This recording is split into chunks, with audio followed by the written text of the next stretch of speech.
یہ تفتیش نیب کے ہیڈ کوارٹر میں ہوئی ہے. ان سے وہاں پر 4 گھنٹے پوچھ گچھ کی گئی. صرف القادر ٹرسٹ کے حوالے سے سوال جواب نہیں ہوئے. القادر ٹرسٹ کے تو بہت ساری چیزیں ایسی ہیں جو کہ عمران خان صاحب کے پاس اس کے جواب ہی نہیں ہے. عمران خان صاحب نے جو ریٹن جواب دیا ہے اس میں بھی وہ یہ کلیریفائی نہیں کر پا رہے کہ اس میں وہ جو انہوں نے کابینہ کو اعتماد میں لیے بغیر جو چیزیں دکھائی تھیں وہ کیوں کابینہ کو اعتماد میں لیے بغیر جو انہوں نے وہ جو پیسہ ملک ریاض کے اکاؤنٹ میں ڈال دیا وہ کیوں ڈالا.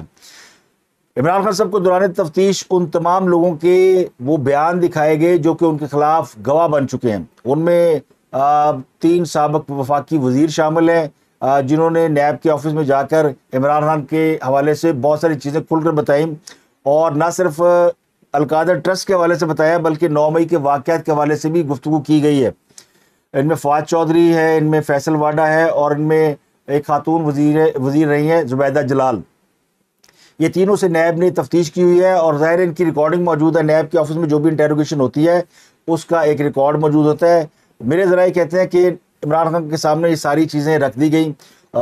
یہ کمبائن انویسٹیگیشن ٹیم ہے جس کے اندر ISI MI کے لوگ بھی شامل ہیں اور اس میں لیکن عمران خان سے جو 4 گھنٹے تفتیش کی گئی اس میں 2 گھنٹے ان سے صرف 9 مئی کے حوالے سے گفتگو کی گئی ہے.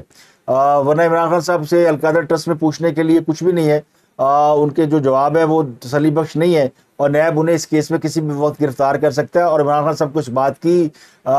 توقع نہیں بلکہ ان کو پورا یقین ہے کہ انہیں نیب سب سے پہلے گرفتار کرے گا.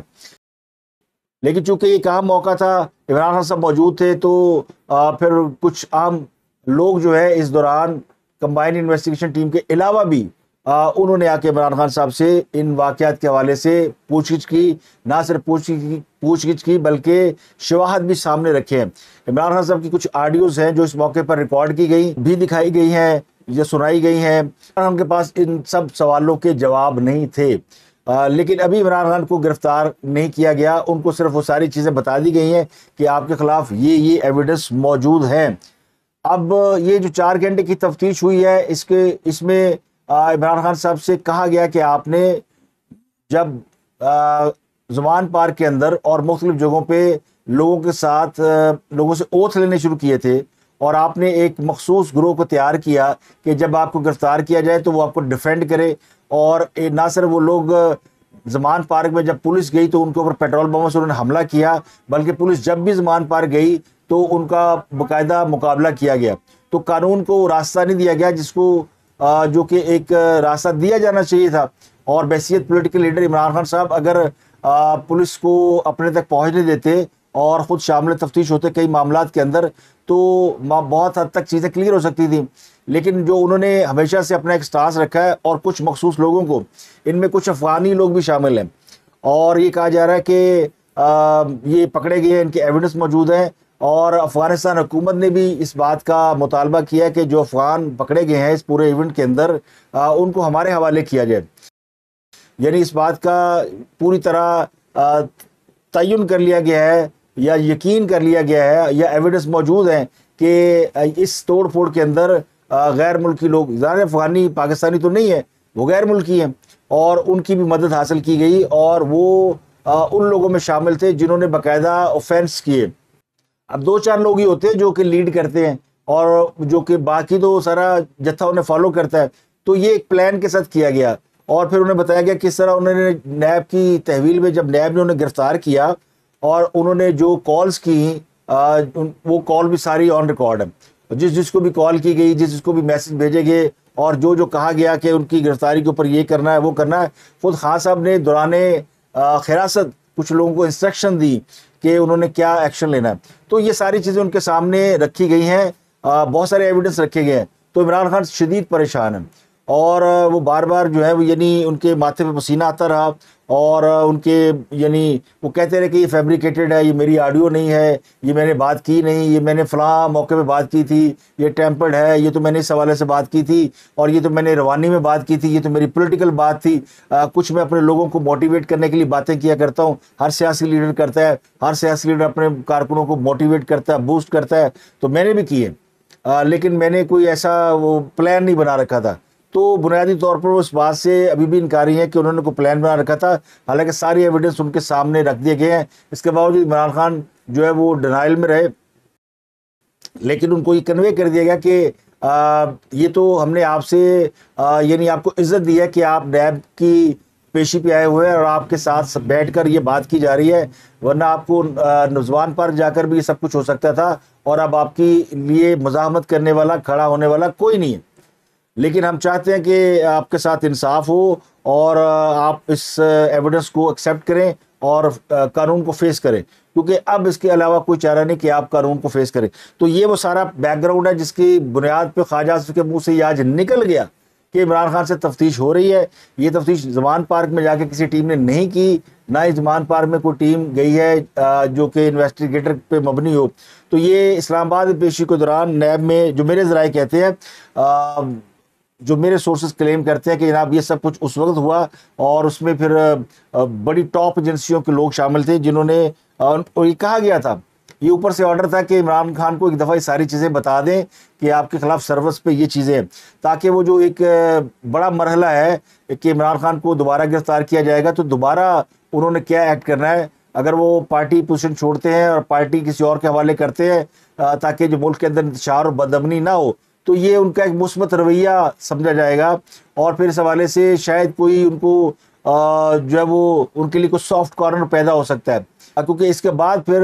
شاہ محمود قریشی کو دوبارہ بھیجا گیا ہے، اور آج ان کی دوبارہ عمران خان سے ملاقات ہوئی ہے۔ اس سے پہلے عمران خان سے جو ان کی ملاقات ہوئی تھی اس میں عمران خان نے انہیں بہت برا بھلا بھی کہا تھا، اور پارٹی کی قیادت دینے سے بھی انکار کیا تھا، اور یہ بھی کہا تھا کہ وہ پیچھے نہیں ہٹیں گے، وہ اسٹیپ پہ بالکل نہیں ہوں گے، وہ پارٹی کا عہدہ بھی نہیں چھوڑیں گے، اور نہ ہی وہ حالات کے بہتر ہونے کا انتظار کریں گے۔ تو ان کا رویہ یہ تھا جو پہلے تھا۔ اب دوبارہ شاہ محمود قریشی کو میرا خیال ہے پھر اشارہ ہوا کہ آپ جائیں، اب بات کریں۔ ہوں میرا خیال ہے طبیعت کو فرق پیا ہوگا، کوئی آرام آیا ہوگا، تو اس لیے شاہ محمود قریشی کی دوبارہ بات بھی ہو گئی ہے، اور یہ بات خواجہ آصف صاحب نے جان بوجھ کر لیک بھی کر دی ہے کہ عمران خان سے تفتیش ہو رہی ہے، پوچھ گچھ ہو رہی ہے۔ تو میرے سورس بہرحال کہتے ہیں کہ things has been happened، اور انہوں نے خواجہ آصف نے جو کچھ کہا وہ بالکل درست کہا۔ اور آپ یہ دیکھیں کہ جب سے عمران خان صاحب نیب سے واپس آئے ہیں ان کی بولتی بند ہے، ان کا کوئی سٹیٹمنٹ آپ کو نظر نہیں آتا۔ حالانکہ آزاد کشمیر کا الیکشن ہوا ہے اور وہاں پہ پی ٹی اے بری طرح ہاری ہے، تو خان صاحب کو پہلے ہی بتانا چاہیے تھا آگے کہ جناب بڑی دھاندلی ہو گئی اور مجھے ہرا دیا گیا، ورنہ میری تو 70% پاپولیرٹی ہے۔ تو ان کی اس میں یعنی اس میں وہ بالکل چپ ہے۔ تو یہ صورتحال کا بالکل یعنی اس کو کھول کے بیان کرتی ہے۔ دوسرا، فارمیشن کمانڈر کے اجلاس میں جو کچھ ہوا اس میں اس کی جو وہ کہتے ہیں نا ابھی تک جو شاعر نے غزل کہی اس کی تشریح ہو رہی ہے۔ غالب جو ہے وہ 200 سال پہلے بہت کچھ کہہ گئے تھے، لیکن آج بھی ان کی غزلوں کو لوگ اپنے انداز میں ان کی تشریح کرتے ہیں، اور ابھی بھی لوگ سمجھ رہے ہیں کہ، اور ابھی بھی لوگ یہ سمجھتے ہیں کہ وہ غالب کے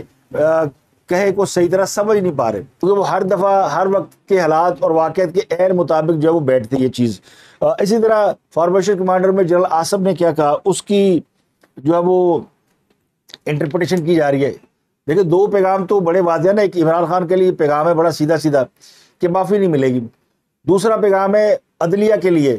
کہ عدلیہ کسی معاملے میں رکاوٹ نہ ڈالے، اور جو 9 مئی کے ملزم ہیں ان کو کوئی ریلیف نہ دے، ان کے جو کیسز ہیں ان کو قانون کے مطابق چلنے دے، اس میں کوئی غیر ضروری طور پر کسی کو فیور نہ کیا جائے۔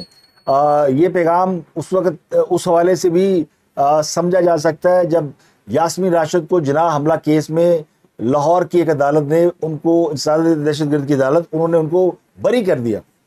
تو اس پر جو ہے وہ یعنی خاصی ناراضگی کا اظہار کیا گیا ہے کہ یہ out of the way favour کیوں دی گئی، جبکہ ان کے خلاف فوج بھی ایویڈنس دے رہی ہے، بات کر رہی ہے، اور سول حکومت وہ بھی بتا رہی ہے کہ جناب 9 مئی میں کون کون انوالو ہے، اور یاسمین راشد کے تو خلاف ایویڈنس اتنے زیادہ ہے کہ جن کو ڈینائل کیا ہی نہیں جا سکتا۔ تیسرا جو میسج دیا گیا، یہ فارمیشن کمانڈر کا اجلاس سب کو بلا کر کے فوج کے اندر کوئی بغاوت نہیں ہے، ورنہ یہ سمجھا جا رہا تھا کہ شاید کوئی فوج کے اندر ریوالٹ ہو گیا ہے اور جنرل آصف پاکستان میں نہیں اور پیچھے کسی نے فوج کے اندر بغاوت کر دی، تو وہ بھی نہیں ہے۔ چوتھا پیغام جو ہے وہ بڑا سیدھا ہے کہ جناب ملک کے اندر پولیٹیکل سٹیبلٹی لائی جائے، سیاسی استحکام لایا جائے، فوج چاہتی ہے یہ ویسے پی ڈی ایم والوں کی ایک بڑی غلطی میں آپ کو بتاؤں، یہ آ کے بار بار کہنا شروع کر دے کولوژن گورنمنٹ، اتحادی گورنمنٹ. یہ اتحادی گورنمنٹ کی بجائے اگر نیشنل گورنمنٹ کا فارمولا استعمال کرے اور اس کا سلوگن استعمال کرے تو یہ زیادہ بہتر تھا. اور یہ بنیادی طور پر آپ دیکھیں 12-13 سیاسی جماعتیں بڑی اگر ایک جگہ پہ بیٹھ کے حکومت کر رہی ہے تو یہ نیشنل گورنمنٹ ہے، اس کو کولوشن گورنمنٹ کر کے یہ اس کے تاثر کو ضائع کرتے ہیں. تو سیاسی استحکام لانے کی بات ہو رہی ہے، اور اسی لیے ایک گروپ اٹھا تو اس نے اپنی جماعت کا نام ہی استحکام پاکستان رکھ لیا ہے، یعنی وہ کہتے ہیں نا چونل پانڈکالی، تو انہوں نے اس کا نام استحکام پاکستان پارٹی رکھ لیا. وہ سب سے پہلے ہم ہیں جناب، اور یہ اچھی بات ہے، یہ کوئی بری بات نہیں ہے کہ کچھ لوگ جو کہ جن کے اوپر بڑے سنگین الزام ہیں، جن کی جماعت کے اوپر بڑے سنگین الزامات تھے، انہوں نے خود کو علیحدہ کیا ہے اور آ کے انہوں نے کہا جی ہم استحکام کے لیے تیار ہیں، ہم سے جو ہو سکے گا وہ کریں گے. اور 5واں پیغام آپ کو پتہ ہی ہے کہ جناب سزا جزا سب کو ملے گی، کسی نے چھڑنا جو اس کے اندر انوالو ہے 9 مئی کے اندر اس کی خیر نہیں ہے. یہ 5 بڑے پیغام ہیں جو کہ جن کی انٹرپریٹیشن اب کی جا رہی ہے، اور میرا خیال ہے کہ کسی حد تک درست بھی کی جا رہی ہے، اس لیے کہ باقی تو باتیں وہ کہتے ہیں نا وہ ہے الگ سے ہی، سب کو پتہ ہے کہ ماسٹر مائنڈ کے خلاف کارروائی ہوگی، فلاں کے خلاف کارروائی ہوگی، تو اس میں نام تو نہیں لیا گیا کسی کا، لیکن کس کو نہیں پتا کہ جناب ماسٹر مائنڈ کون ہے اور کس نے یہ سارا کچھ کیا ہے. تو نام لینا ہر جگہ ضروری نہیں ہوتا. وہ آپ نے سنا نا بڑا مشہور واقعہ، ایک آدمی گالیاں دے رہا تھا وزیر اعظم چور ہے، وزیر اعظم چور ہے، وزیر اعظم چور ہے. پولیس نے آیا پکڑ لیا، پولیس آئی، اس نے پکڑا اور پکڑ کے تھانے لے گئی. اس نے کہا کہ جناب آپ نے مجھے کیوں پکڑا؟ انہوں نے کہا تو نعرے لا رہا ہے سر وزیر اعظم چور ہے. تو انہوں نے کہا کہ میں تو بھوٹان کے وزیر اعظم کی بات کر رہا تھا کہ وہ چور ہے. تو پولیس نے کہا کہ بیٹا تم ہمیں پاگل سمجھتے ہو، ہمیں نہیں پتا کون سا وزیر اعظم چور ہے. تو اسی طرح عمران خان صاحب کا بھی سب کو پتا ہے کہ انہوں نے کیا کارنامہ کیا، آپ کو اس کا نام لے یا نہ لے، لیکن جناب ان سے انویسٹیگیشن شروع ہو چکی ہے اور ان کو بتا دیا گیا کہ انہوں نے یہ مرحلہ وار اپنے آپ کو بیک آف کرنا ہے، یعنی اپنی پارٹی پوزیشن میں سے اپنے آپ کو علیحدہ کرنا ہے. اگر کر لیں گے تو اچھی بات ہے، کیونکہ اتنی بڑی پولیٹیکل پارٹی ہے، اگر وہ اچھے بچوں کی طرح بہیو کریں گے تو اچھے قیدیوں کی تو سزا بھی معاف ہو جایا کرتی ہے. اور پھر یہ بہت بڑی پارٹی ہے جس کو کوئی بھی ضائع کرنا نہیں چاہے گا، نہ اسٹیبلشمنٹ، نہ کوئی اور نہ ہی کوئی سیاسی جماعت، کیونکہ یہ تو بہت سی سیاسی جماعتوں کے فائدے میں بھی ہوتا ہے کہ ووٹ بینک تقسیم رہے. اب جو پی ٹی آئی کے ووٹ بینک ہے وہ 2 جماعتوں کے اوپر مشتمل ہے. ایک ان کا جو ووٹ بینک ہے وہ پیپلز پارٹی کے وہ لوگ ہیں جو ناراض تھے یا ماڈریٹ تھے اور پیپلز پارٹی بڑا عرصہ رہے، پھر انہوں نے چھوڑا اور پی ٹی آئی میں چلے گئے. اور دوسرے جماعت اسلامی کے لوگ ہیں جن میں پختون بیلٹ کے لوگ شامل ہیں اور کراچی کے وہ لوگ شامل ہیں جو N T M Q M ہیں. تو یہ ان کا ووٹ بینک ہے. اگر یہ واپس اپنی پوزیشنوں پہ چلا جاتا ہے تو پھر یہ مقابلہ 1-1 ہو جائے گا، جو کہ ہونا چاہیے. لیکن جتنی کہتے ہیں تقسیم کرو، لڑاؤ اور حکومت کرو، زیادہ بینیفٹ ہوتا ہے. تو اگر یہ پی ٹی آئی رہے گی ایک پریشر گروپ کے طور پر، ایک سیاسی جماعت کے طور پر، تو پھر وہ باقی کی 2 سیاسی جماعتیں ہیں پیپلز پارٹی اور مسلم لیگ نون، ان کو فائدہ رہے گا کہ ووٹ جو ہے سپلٹ رہے گا. تو یہ آج کی بڑی خبریں تھی. آپ تک کے لیے اجازت دیجیے، آپ سے ملاقات ہوگی اگلے ولاگ میں. اپنا گرد و نواح کے لوگوں کا بہت خیال رکھیے گا اور اپنا فیڈ بیک آپ ضرور دیجیے گا. کچھ ایشوز ہیں ٹائمنگ کے حوالے سے، انشاءاللہ کوشش کریں گے کہ آپ کو بر وقت اطلاع دی جا سکے بہت سے اہم ایونٹ کی. تو اپنا گرد و نواح کے لوگوں کا بہت خیال رکھیے.